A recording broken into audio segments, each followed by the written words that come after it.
नमस्कार साथियों, आज हम पढ़ेंगे कि भारत की संघात्मक शासन व्यवस्था और अमेरिका की संघात्मक शासन व्यवस्था में थोड़ा तुलना पढ़ते हैं, क्योंकि यहाँ पर फर्स्ट ग्रेड एग्जाम के अंदर तुलनात्मक प्रश्न आते हैं। ठीक है, और बिल्कुल संक्षिप्त रूप से इसको पढ़ने का प्रयास करेंगे। सबसे पहले बात करते हैं हम शक्तियों का विभाजन। भारत की अनुसूची 12 अनुसूचियों के अंदर जो 7वीं अनुसूची है उसके अंदर शक्तियों का विभाजन दे रखा है। क्या दे रखा है? शक्तियों का विभाजन दे रखा है। कितने विषय है, क्या है, उसका अलग से अपन देखेंगे। फिलहाल आप ये समझिए कि इसमें शक्तियों का विभाजन दे रखा है भारत की अनुसूची 7वीं के अंदर, जिसके अंदर संघ सूची, राज्य सूची और समवर्ती सूची है।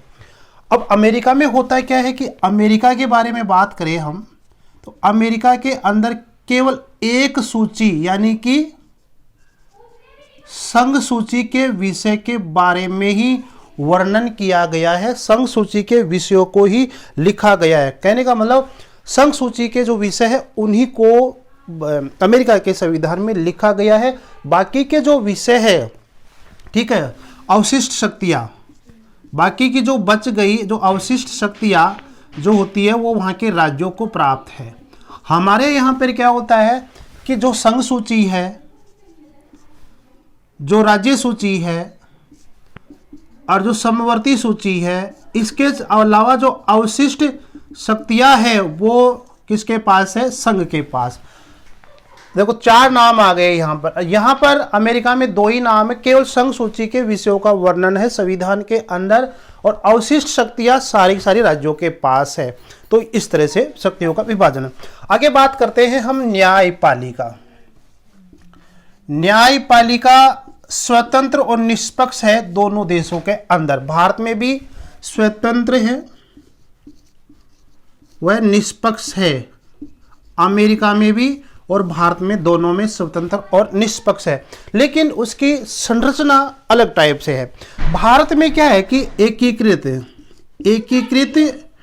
न्यायिक व्यवस्था है, यानी कि भारत के अंदर एक सुप्रीम कोर्ट और उसके नीचे 28 राज्य हैं। 28 राज्यों के उच्च न्यायालय बने हुए हैं, और नीचे अपील खारिज हो जाती है या मुकदमे से संतुष्ट नहीं है तो सुप्रीम कोर्ट में याचिका दर्ज कर सकते हैं।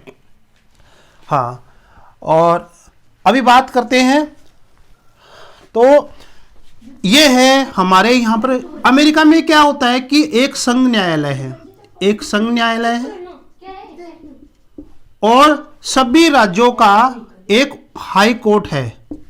सभी राज्यों का अपना अपना हाई कोर्ट है, लेकिन वहां पर क्या है कि ये पृथक पृथक है, पृथक पृथक है, एकीकृत नहीं है। एकीकृत नहीं है। भारत के अंदर जो न्यायिक व्यवस्था है वो एकीकृत है। अमेरिका की जो न्यायिक व्यवस्था है वो एकीकृत नहीं है, पृथक है। वहां सुप्रीम कोर्ट अलग काम करेगा और जो राज्य है वो काम अलग करेगा, तो पृथक न्यायालय।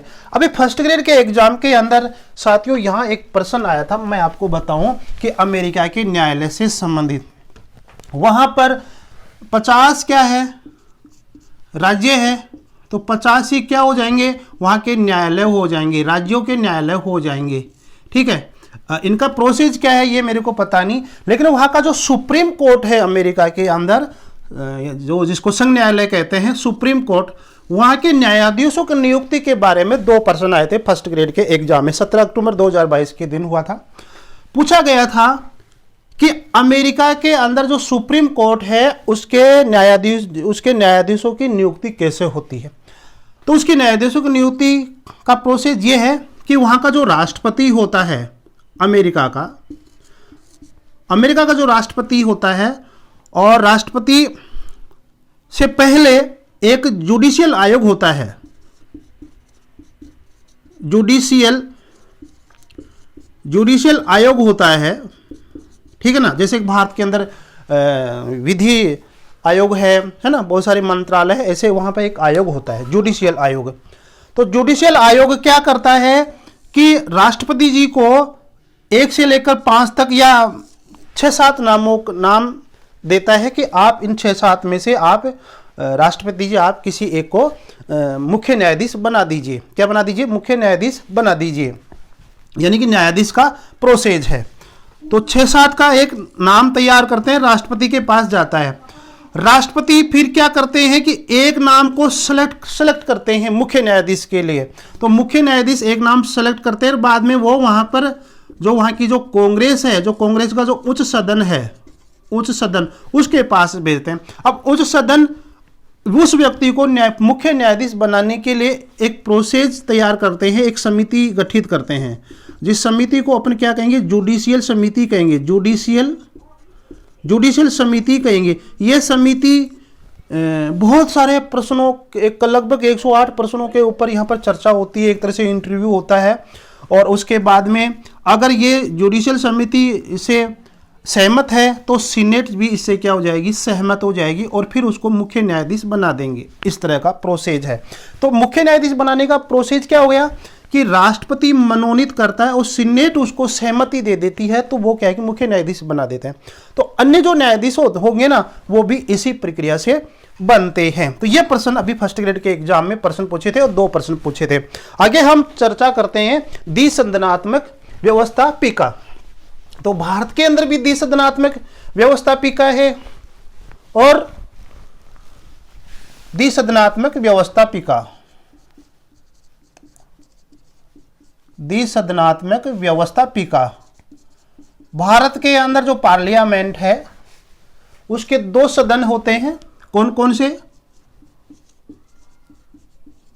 लोकसभा और राज्यसभा। उसी प्रकार से अमेरिका के अंदर क्या है, प्रतिनिधि सभा, और जो उच्च सदन है, जो उच्च सदन है उसको वहां पर सीनेट कहते हैं। दुनिया का सबसे बड़ा उच्च सदन अमेरिका का ही है, जिसे हम सीनेट कहते हैं। ठीक है, ये बात। आगे बात करते हैं कि कठोर संविधान। कठोर संविधान, कठोर संविधान दोनों ही है, भारत का भी है और अमेरिका का भी है, लेकिन भारत का संविधान कठोरता के साथ साथ कुछ लचीलापन भी है। अमेरिका का संविधान क्या है, कठोर है। देखो, कुछ संविधान संशोधन होते हैं, संविधान संशोधन होते हैं। अब जो संविधान जो संशोधन होते हैं उससे यह पता लगता है कि भारत किसी देश का संविधान कठोर है या लचीला है। भारत के संविधान में कुछ ऐसी चीजें होती है जो संघात्मक ढांचा से संबंधित होती है, उनमें अगर संशोधन करना चाहते हैं तो 16 राज्यों की, ठीक है, आधे जो राज्य होते हैं ना, आधे राज्यों की, तो हम ये कहेंगे आधे राज्यों का एक अधिक, तो उसकी सहमति की जरूरत होती है। यानी कि संघ सरकार के अलावा प्लस आधा प्लस यानी कि एक, जैसे 28 राज्य है तो 28 राज्य हो गए, तो 14 प्लस 1 15 राज्यों की जरूरत होगी, फिर संविधान में संशोधन हो जाएगा। लेकिन होता है अब अमेरिका में क्या होता है कि अमेरिका के अंदर संविधान संशोधन जो होता है ना, उसके अंदर राज्यों की अलग से क्या होती है, भूमिका होती है। संविधान संशोधन में राज्यों की एक महत्वपूर्ण क्या होती है, भूमिका होता है। मतलब वहां संविधान में संशोधन करेंगे तो राज्यों की सहमति बहुत जरूरी है, उससे पहले जरूरी है। ऐसा नहीं कि सरकार ने कोई प्रस्ताव भेजकर राज्यों के पास भेज दिया, नहीं, वहां संशोधन पहले राज्यों से वहां प्रक्रिया लागू होती है। लिखित संविधान, दोनों देशों के अंदर लिखित संविधान है, और वहां पर भी अमेरिका में भी लिखित है, हमारे यहाँ पर भी लिखित है। दुनिया का सबसे बड़ा लिखित संविधान अमेरिका को माना जाता है। लेकिन सबसे बड़ा लिखित जो लोकतंत्र है, जो संविधान सबसे बड़ा अनुच्छेद के हिसाब से, वो भारत है। लेकिन सबसे पुराना जो लिखित संविधान है वो अमेरिका का है। लेकिन अलिखित संविधान के बारे में बात करें हम, तो वो है ब्रिटेन का। इसी प्रकार से हम बात करें कि हाँ, लिखित संविधान, एक संविधान के बारे में बात आ गई, तो मैं ये बताऊं कि भारत के अंदर तो क्या है कि प्रत्येक राज्य का, यानी पूरे भारत का एक संविधान है, संविधान है, एक संविधान लिखा हुआ है पूरा भारत का, पूरा भारत का। राज्यों को अलग संविधान बनाने की जरूरत नहीं होती है, क्योंकि राज्य संघ का जो संविधान है, पूरा भारत का जो संविधान है, उसी के अकॉर्डिंग काम करते हैं। ठीक है, और नहीं कोई राज्य अलग से संविधान बना सकता है और नहीं कोई शासन व्यवस्था गठित कर सकता है। लेकिन अमेरिका में क्या है, अमेरिका में क्या है कि अमेरिका के अंदर जो 50 राज्य है वो संघ का जो संविधान है उसके अलावा कोई संविधान का निर्माण कर सकता है, संविधान का निर्माण कर सकता है। मतलब कि कोई भी राज्य अपना अलग से संविधान रख सकता है, लेकिन शर्त यह है कि जो राज्य जिस प्रकार का संविधान का निर्माण कर रहा है वह संघ का जो संविधान है उसके बिल्कुल अलग नहीं होना चाहिए, उसका विरोधाभास नहीं होना चाहिए। साथ में यह भी वहां पर है कि वो वहां पर कि अलग गणतंत्रात्मक व्यवस्था ही लागू करेंगे। प्रत्येक राज्य वहां पर संविधान बना सकता है और संविधान के साथ साथ वहां गणतंत्रात्मक शासन व्यवस्था ही लागू हो सकती है। ऐसा नहीं कि अलग संविधान बना लिया तो वहां राजतंत्रात्मक शासन व्यवस्था हो जाएगी, ऐसा वहां पर नहीं है। तो अमेरिका के अंदर राज्यों को अलग से संविधान बनाने की क्या है, छूट है। वहां पर केवल गणतंत्रात्मक शासन व्यवस्था ही लागू करेंगे अपने राज्य के अंदर। लेकिन ये जो दोनों चीज भले ही आप अलग बना लो, लेकिन वहां का जो संघ का जो संविधान है उससे वह विपरीत नहीं हो सकता है। नागरिकता के बारे में बात करें, नागरिकता एक संघात्मक ढांचे की विशेषता होती है, लिखित संविधान भी होता है। अब आगे बात करें कि भारत के अंदर नागरिकता क्या है, कि पूरे भारत की एक नागरिकता है, एक नागरिकता। 370 की धारा हटा दी गई है, अब पूरे के पूरे भारत के लोग इंडियन है, भारतीय है। 370 की धारा से पहले जम्मू कश्मीर के लोगों को, वहां की जनता को दोहरी नागरिकता थी, भारत की नागरिकता के साथ साथ उस राज्य की नागरिकता भी थी, लेकिन अब ऐसा नहीं है।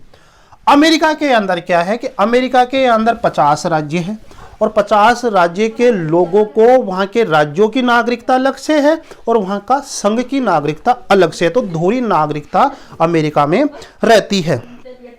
अब रही बात कि राज्यों की सीमा में परिवर्तन, राज्यों की सीमा में परिवर्तन, राज्यों की सीमा अखंडता बनाए रखना, यह भी क्या है, संघात्मक ढांचे की विशेषता होती है। लेकिन भारत में ऐसा नहीं है। भारत में क्या है कि गारंटी नहीं है कि किसी राज्य की एकता को, किसी राज्य की अखंडता को वो बनाए रखे, ऐसी गारंटी भारत का संविधान नहीं देता है, जबकि अमेरिका का संविधान देता है। तो भारत में क्या है कि उस राज्य की, जैसे राजस्थान है, तो राजस्थान, जैसे राजस्थान, ये मैं आपको बताऊं, ये राजस्थान है, ठीक है, और इस राजस्थान के अंदर इस भाग को पंजाब में देना चाहें अपन, तो भारत की सरकार आराम से दे सकती है, राजस्थान की सरकार कुछ नहीं कर पाएगी, ठीक है। तो राज्यों की सीमा में परिवर्तन भारत के अंदर आराम से किया जा सकता है। किसी राज्य को नया राज्य बना सकते हैं, क्षेत्र को जोड़कर नया गठित कर सकते हैं, ऐसा। लेकिन अमेरिका के अंदर क्या है, अमेरिका के अंदर उस राज्य में यदि परिवर्तन करना है तो उस राज्य की सरकार को पूछना पड़ता है। यदि सरकार सहमत है तो संघ सरकार कर सकती है, यदि वहां के राज्यों की सरकार सहमत नहीं है तो उसमें किसी प्रकार का परिवर्तन हम नहीं कर सकते हैं और नहीं नए राज्य का गठित कर सकते। हमारे यहाँ पर सरकार नए राज्य का गठन फटाफटी कर देती है, जबकि अमेरिका में उस राज्य की सहमति के बिना नए राज्यों का गठन नहीं हो सकता है, ठीक है। अब वहां पर राज्यपाल की नियुक्ति के बारे में भी हमारे यहां पर राष्ट्रपति महोदय जी क्या करते हैं कि राष्ट्रपति महोदय प्रत्येक राज्य के अंदर राज्यपाल की नियुक्ति करते हैं और वो ही उनको हटाते हैं। अमेरिका के संविधान में क्या है कि वहां की जनता राज्यपाल का निर्वाचन करती है और बाद में अगर यदि उनको हटाया भी जाता है तो वहां की जो विधानमंडल है, विधानसभा है, उसके अंदर ये महाभियोग की प्रक्रिया से उनको हटाया जाता है। तो ये कुछ बातें थी, मैंने आपको शेयर की है, और वीडियो कैसा लगे उसको लाइक शेयर सब्सक्राइब जरूर करते रहिए साथियों। तो ये फर्स्ट ग्रेड के एग्जाम के हिसाब से ऐसा पूछे जाते हैं।